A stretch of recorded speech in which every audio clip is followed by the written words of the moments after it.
أنعم الله به علينا في هذا الزمان.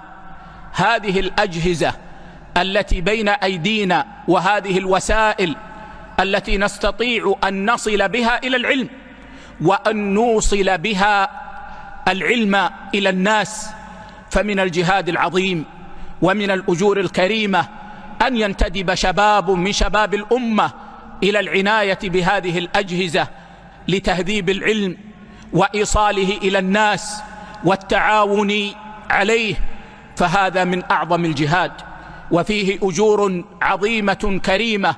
فأحث من يستطيع من شبابنا على العناية بهذا الباب لإيصال العلم المبني على كتاب الله وعلى سنة رسول الله صلى الله عليه وسلم إلى الأمة. سبحان الله، تنشر مقطعا لعالم أو لشيخ فيراه الناس في الأرض جميعا، وقد يبلغ المشاهدون له مليونا أو أكثر. سبحان الله، يكتب الله لك أجر كل هؤلاء الذين أوصلت إليهم هذا العلم.